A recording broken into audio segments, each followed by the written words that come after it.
Fellow Ghanaians, good evening. I came into your homes on 17th January to give an account of our COVID-19 situation, a situation which, per available data at the time, was not good.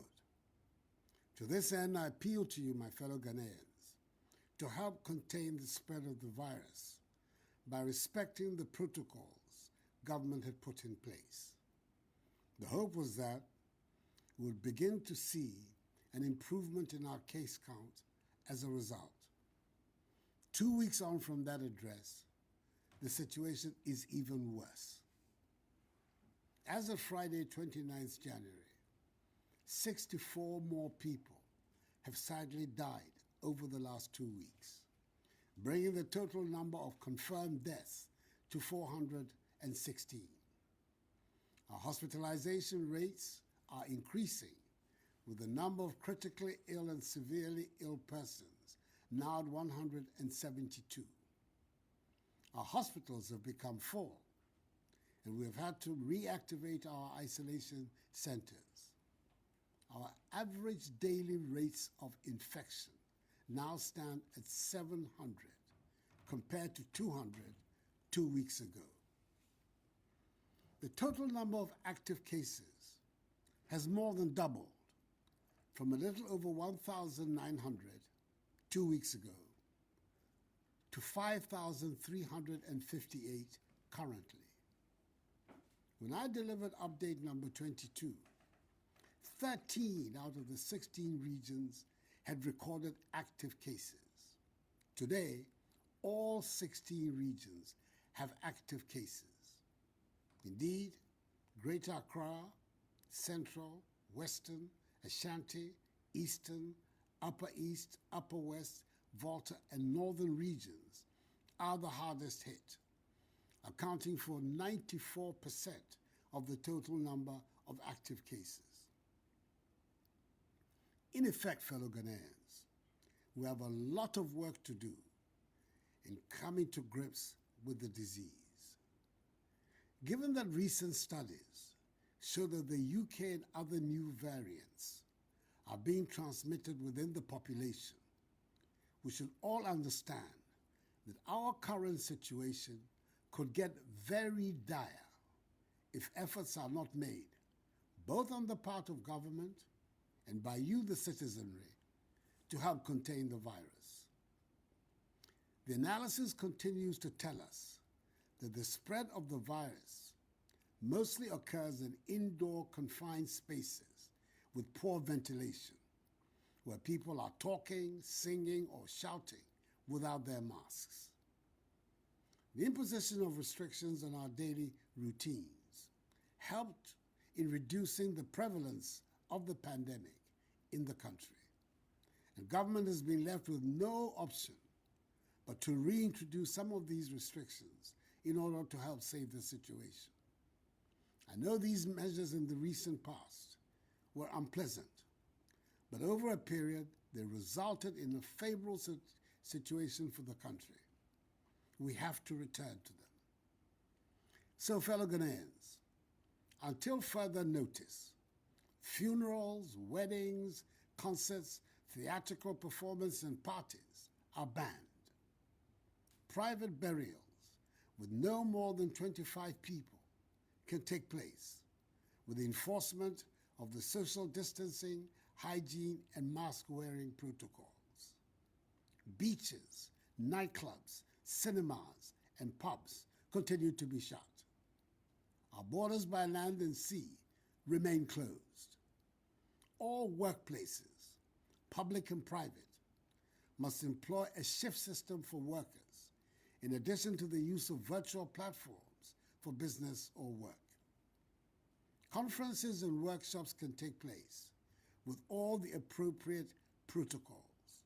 However, I encourage the use of virtual platforms for such engagements.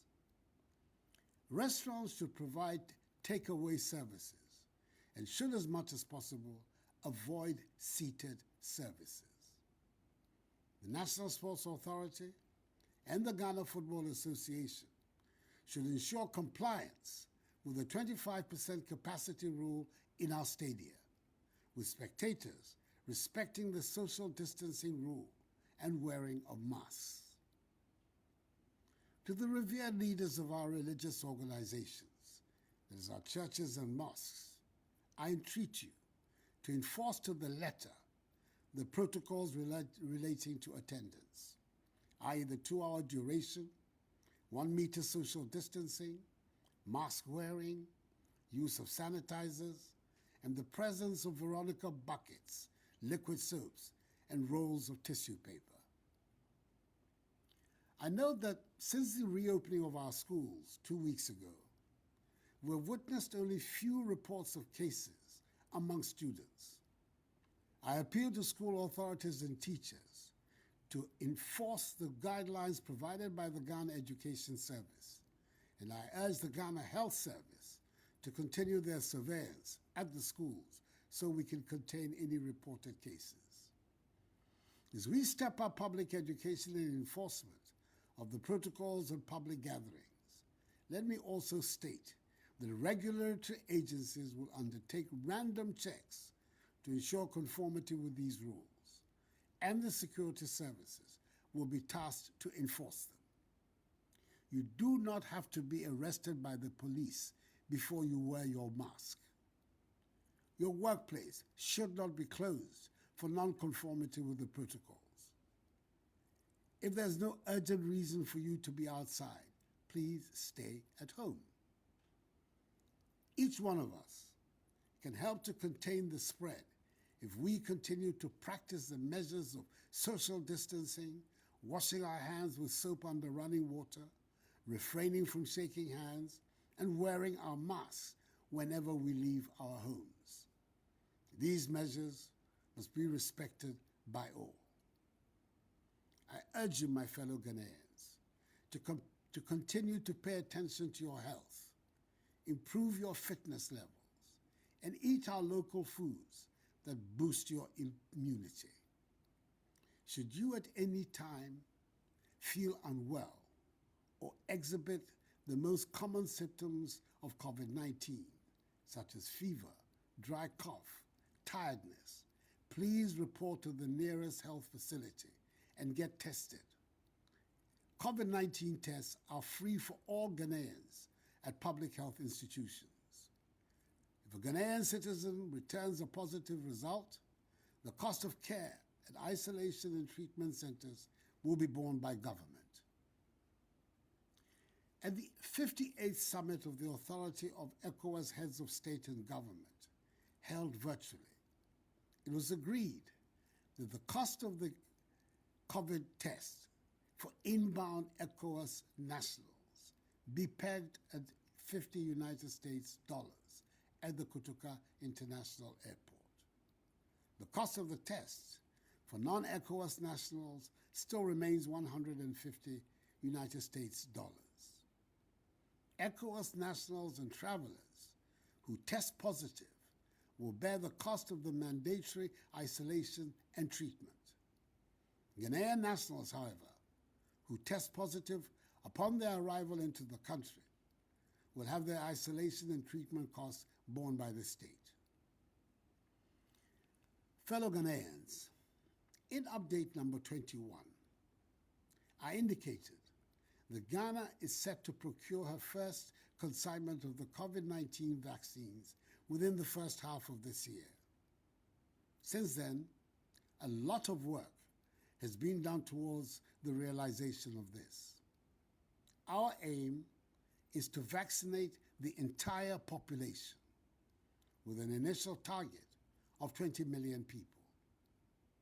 Through bilateral and multilateral means, we're hopeful that by the end of June, a total of 17,600,000 vaccine doses would have been procured for the Ghanaian people. The earliest vaccine will be in the country by March.